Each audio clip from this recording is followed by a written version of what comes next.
بسم اللہ الرحمن الرحیم۔ خبر ما ولا المشبہتین بلیسا۔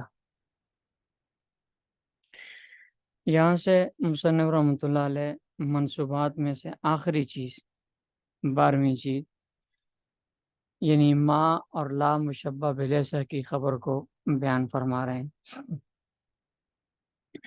ما نافیہ اور لا نافیہ یہ دونوں لیسا کی مشابہت کی وجہ سے عمل کرتے ہیں، اور لیسا کے ساتھ ان کی مشابہت دو چیزوں میں ہے۔ ایک تو نفی میں ہے کہ جس طرح لیسا نفی کے لیے آتا ہے اس طرح یہ بھی نفی کے لیے آتے ہیں، اور دوسرا یہ ہے کہ جملہ اسمیہ پر داخل ہونے میں ہے کہ جس طرح لیسا جملہ اسمیہ پر داخل ہوتا ہے اسی طرح ما اور لا نافیہ یہ بھی جملہ اسمیہ پر داخل ہوتے ہیں۔ لیسا جو عمل کرتا ہے وہی عمل یہ دونوں بھی کرتے ہیں۔ لیسا اپنے اسم کو رفع اور خبر کو نصب دیتا ہے، تو ما اور لا یہ بھی اپنے اسم کو نصب اور خبر کو اسم کو رفع اور خبر کو نصب دیتے ہیں۔ خبر ما ولا المشبہاتین بلیسا۔ آگے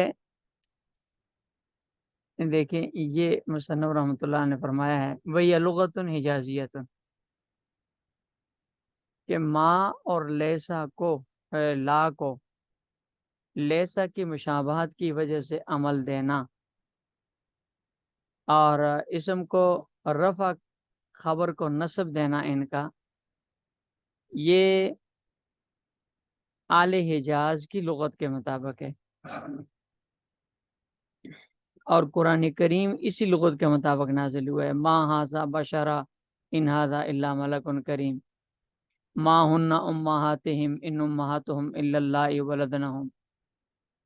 یہ آیات اسی بنو حجاز کی لغت کے مطابق ما اور لا کو عمل دے کر اسم کو رفع اور خبر کو نصب، اس عمل کے ساتھ قرآن کریم بھی نازل ہوا ہے، تو یہ لغت حجازی ہے۔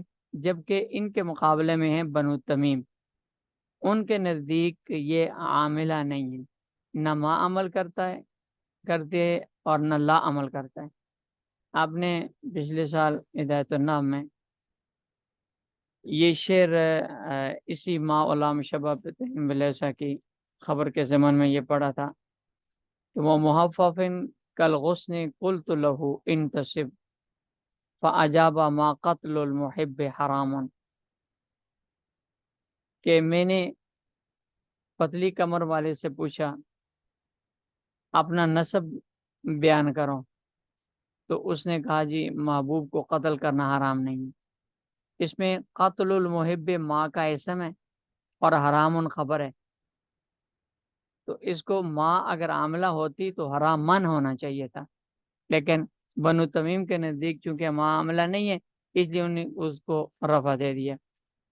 بنو تمیم کے نزدیک ما اور لا مشبہ بلیسا کے بعد آنے والا جو اسم ہوتا ہے وہ مبتدا ہونے کی وجہ سے مرفوع ہوتا ہے، ان کا اسم ہونے کی وجہ سے مرفوع نہیں ہوتا، اور بعد میں جو خبر ہوتی ہے وہ خبر ہوتی ہے مبتدا کی، اس لیے وہ مرفوع ہوتی ہے۔ تو یہ جو یہاں بیان ہو رہا ہے یہ بنو حجاز کی لغت کے مطابق ہے۔ مصنف رحمۃ اللہ فرماتے ہیں کہ هو المسند بعد دخولہما، کہ یہ خبر ما اور لا کے داخل ہونے کے بعد مسند ہو جاتی ہے، یعنی ان کی طرف منسوب ہو جاتی ہے، اور پہلے وہ مبتدا کی خبر ہوتی تھی۔ وَإِذَا زِيدَتْ إِن مَعَ مَا أَوْ انتقص النفی بإلا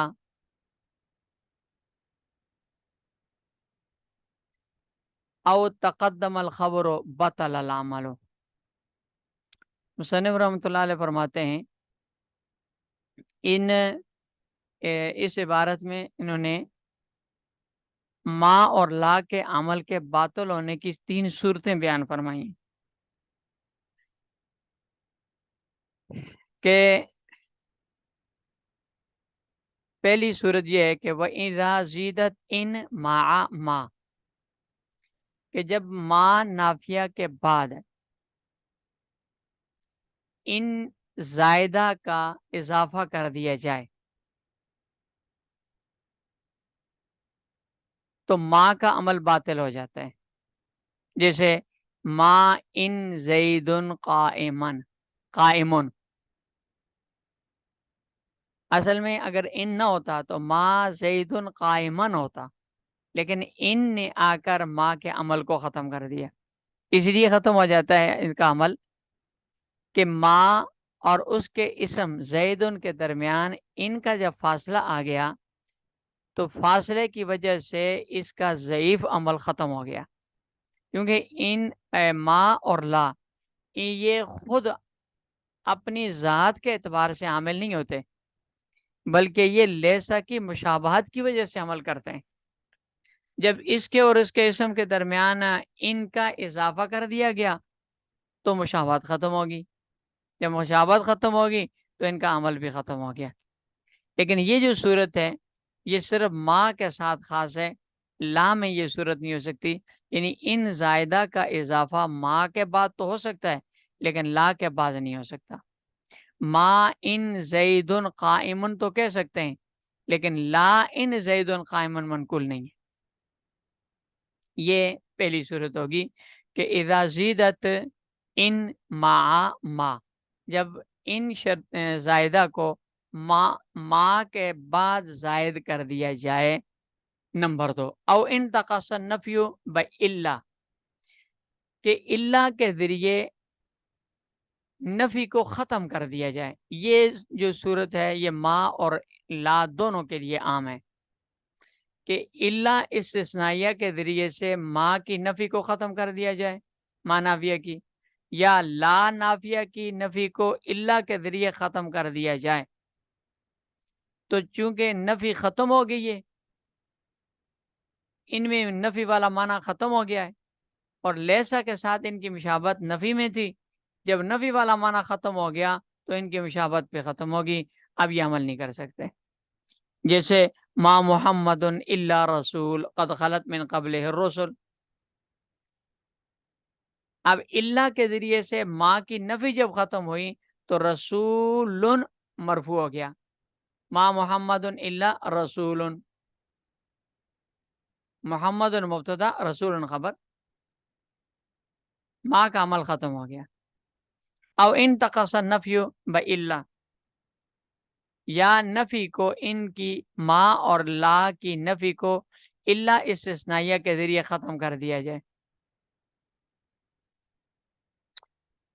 نمبر 3، او تقدم الخبر، یا خبر اسم سے مقدم ہو جائے.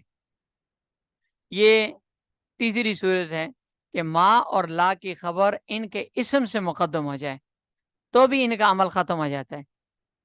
اس لیے کہ چونکہ ما اور لا یہ خود عامل ضعیف ہیں، لیسا کی مشابہت کی وجہ سے عمل کرتے ہیں، اور لیسا کی مشابہت لیسا کا عمل ترتیبار ہوتا ہے، لہذا یہ بھی ترتیبار عمل کریں گے کہ ان کے بعد اسم آئے گا پھر اس کے بعد خبر آئے گی. تو ترتیبار عمل اگر معمول اپنی جگہ پر ہوں تو یہ عمل ضعیف ہونے کے باوجود عمل کر لیں گے.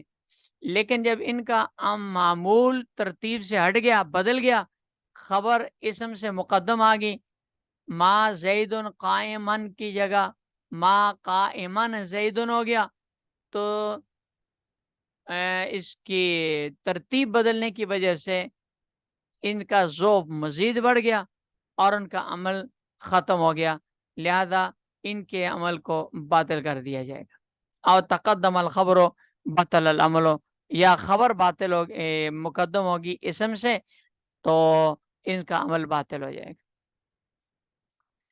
وَإِذَا عُطِفَ عَلَيَّ بِمُوجِبٍ فَالرَّفْعُ، مصنف رحمۃ اللہ علیہ فرماتے ہیں کہ جب ما اور لا کی خبر پر حرف عاطف موجبہ ایجاب والے حرف عطف کے ذریعے سے عطف کیا جائے کسی اسم کا. ایجاب والے حرف عطف دو ہیں، حرف عطف موجب، ایک بل ہے اور ایک لاکن ہے. بل یہ بھی اپنے سے ماقبل نفی کو ختم کر کے اپنے ماں بعد اس بات والا جملہ پیدا کرتا ہے، اور لاکن بھی استدراک والا یہ ماقبل کی نفی کو ختم کر کے اس کے بعد اس بات والا جملہ چاہتا ہے. تو جب ما اور لا کی خبر پر حروف عاطفہ میں سے بل اور لاکن کے ذریعے کسی اسم کا عطف کریں گے تو فرفع، تو معطوف پر رفع پڑ جائے گی. جیسے ما زید قائمن بل قائدن، یا ما زید قائمن لیکن قائدن. اس لیے کہ یہ دونوں حرف ما، یہ بل اور لیکن، یہ دونوں ایجاب نفی کے لیے آتے ہیں کہ اس سے پہلے معطوف کے لحاظ سے ما اور لا کا عمل اس میں چونکہ نفی کے لیے آتے ہیں، تو جس طرح اللہ کے ذریعے سے ان کی نفی ختم کر کے کی جائے تو ان کا عمل باطل ہو جاتا ہے. بل اور لاکن بھی چونکہ ایجابی نفی کے لیے آتے ہیں، لہذا یہ بھی ان کے عمل کو ختم کر کے ان کی نفی کو ختم کر دیں گے. جب نفی ختم ہوئے گی تو ان کا عمل باطل ہو جائے گا. اس لیے ان کے بعد جب اسم آئے گا تو خبر پر اس کا عطف محل کے اعتبار سے ہوگا، لفظوں کے اعتبار سے نہیں ہوگا. محل پر عطف کریں گے تو وہ چونکہ مبتدا کی خبر ہے لہذا مرفوع ہوگی. جب وہ محلن مرفوع ہے تو اس پر عطف ہونے والا جو اسم ہے وہ بھی مرفوع کہلائے گا. ما زید قائمن بل قائدن، تو یہ قائدن پڑھیں گے، بل قائدن نہیں پڑھیں گے، قائدن پڑھیں گے. وَإِذَا عُطِفَ عَلَيْهِ بِمُوجَبٍ، اور اگر ایجاب والے لفظ کے ذریعے سے کسی اسم کا عطف کیا گیا خبر پر تو فرفع، اس پر رفع پڑھنی واجب ہے. چلیں یہ منصوبات کی بحث مکمل ہوگی اللہ کے فضل سے. تو اب آگے مجرورات کی بحث ہے، تیسرا مقصد ثالث انشاءاللہ آگے پڑھیں گے.